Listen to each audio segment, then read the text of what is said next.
السلام عليكم ورحمة الله وبركاته. ازيكم يا اغلى متابعين في الدنيا، واخباركم عاملين ايه؟ حبايب قلبي اللي بحبهم في الله، ربنا يحفظكم ويسعدكم يا رب، ويفرح قلوبكم زي ما فرحتوني باشتراكاتكم كده يا رب. كل مشترك جديد واللي معايا من زمان ربنا يفرح قلوبكم. النهاردة هنعمل صينية رز، الطريقة دي تركية بصراحة، عجبتني جدا، جميلة جدا وعجبت الولاد، يعني مش متخيلين قد ايه حلاوتها وجمالها. عندك لو 400 جرام من صدور الفراخ، أو 400 جرام لحمة مفرومة. هي مفروض لحمة مفرومة لكن أنا بحاول أبعد عنها شوية، يعني كفاية الكفتة. الولاد بيحبوا الكفتة اللي عملتها بالطريقة اللي عليها الطحينة دي. الفيديو تحت كده إن شاء الله يا رب كل حبايب قلبي ينزلوا يشوفوه، جميل جدا بصراحة، فبيطلبوها مني على طول. أنا قلت لا، أنا هعمل بقى الوصفة ديت بصدور فراخ.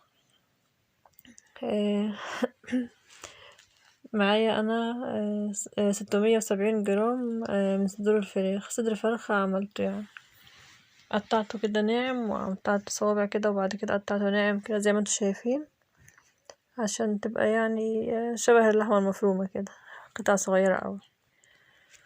اللهم صل وسلم وبارك عليك يا حبيبي يا رسول الله.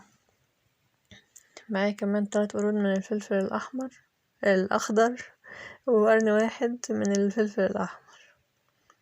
هو كله حراق، بس انا هشيل بقى زي ما هتشوفوا كده العرق بالطريقة دي. طبعا انا بوري البنات الحلوين الصغيرين اللي لسه بيتعلموا، يعني عشان يعرفوا يشيلوه ازاي.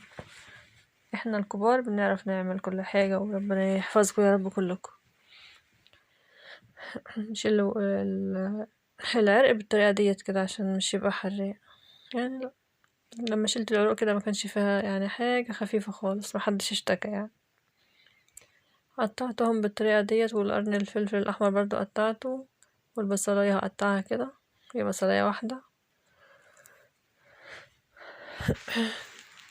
يا رب اللي يشوف الفيديو ويعجبه يدوس لايك. اللايك ما بيخسرش حاجة يا جماعة والله، أي فيديو بشوفه عند أي حد بدوس لايك، أعرفه معرفوش، لأن أنا عارفة ومتأكدة إن الفيديو ده لما طلع وشفته اللي قدمهولي تعب جدا. يعني موضوع مش سهل على العين وعلى الوقفة والتصوير والمونتاج، موضوع صعب. فيا ربي كل اللي يعجبه فيديو ويشوف فيديو عندي وعند اي حد يدوس لايك واشتراك، ربنا يفرحكم يا رب ويسعدكم. قطعت حبتين الطماطم زي ما شفتوا كده، برضو مربعات صغيرة. هنروح بقى على النار، وخدنا الزيت في الطاسة، وهنروح على النار ننزل بقى بالصدور الفراخ، ننزل بيها هي الأول. لا إله إلا الله. كل سنة وانتم طيبين. النهاردة بسجل ليلة نصف من شعبان. يا رب يوصلكم الفيديو وانتوا في أحسن صحة كده وأحسن حال.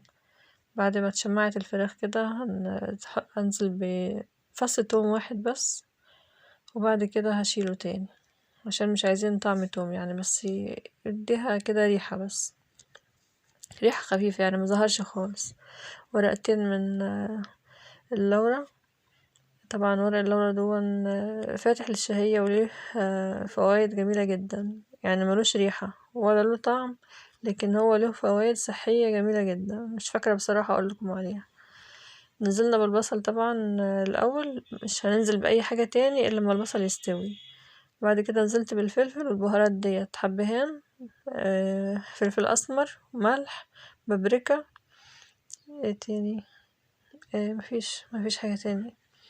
بعد كده قلبهم دقيقتين، ونزلت بقى بالطماطم.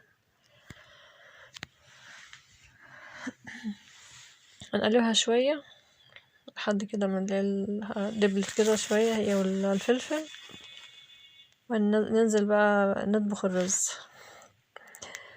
طبعا الرز دون انا نزلت بيه في الحلة كده من غير زيت ومن غير اي حاجة خالص، هو ضروري يكون من غير زيت. طبعا كوباية الرز ليها كوباية مية، ده الرز المصري العادي.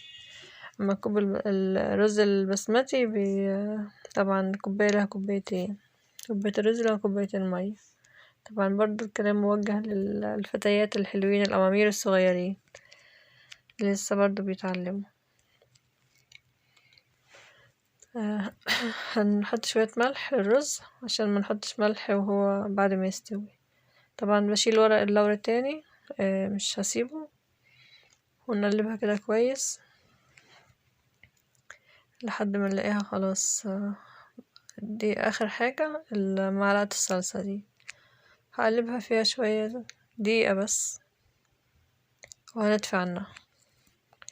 كان الرز استوى طبعا، هنفضيه في حاجة واسعة كده، طبق دوت هفضيه فيه. هنشوف هنعمل ايه تاني. زي ما انتوا شايفين كده طبعا الرز تحس ان هو يعني ماسك في بعضه شوية لانه مش عليه اي مادة دهنية خالص. الوصفة دي جميلة جدا بصراحة، يعني انا مش كنت متوقعة لبنتي ما بيعجبهاش اي حاجة، يعني عجبتها جدا جدا. يعني كنا صايمين ولما اكلت منها قالت روعة يا ماما روعة، ولما جت كلت منها تاني قالت لا قلت لها يا حبيبتي كلي بألف هنا. المهم الحاجة تعجبهم تبقى فرحانة وسعيدة طبعا.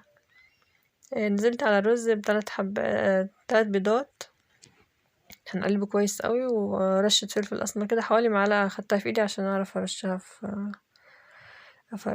اوزعها يعني.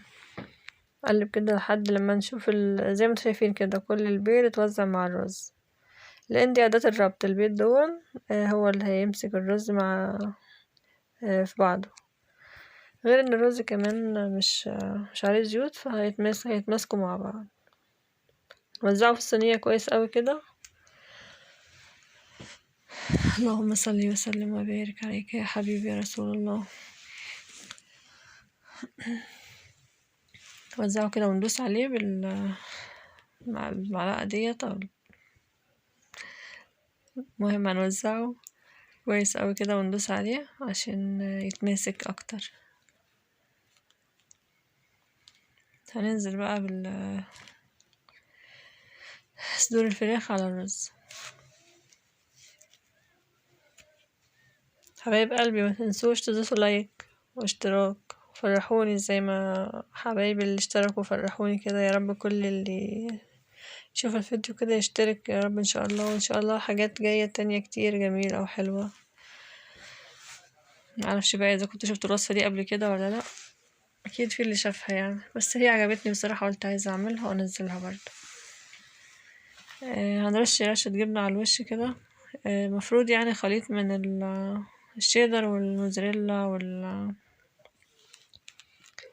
او الرومي الطازة، خليط من الرومي الطازة والموزاريلا المتوفر عندك بقى. انا كانش عندي غير الموزاريلا، رشيت منها هي بس الرشة كده. طبعا لو جبنا رومي هتكون الرومي احسن، رومي طازة بيكون طعمها جميل. شايفين بقى الوصفة بقى، هي خدت نص ساعة في الفرن، كنت هنسى اقول لكم. نص ساعة في الفرن كانت جميلة جدا وزي الفل، وريحتها كانت محمية الدنيا. شايفين بقى جميلة ازاي وطعمها روعة. ان شاء الله يا رب تعملوها وتعجبكم ان شاء الله.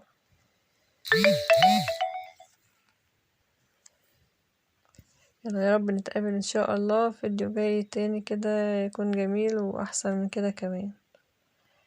لا اله الا الله.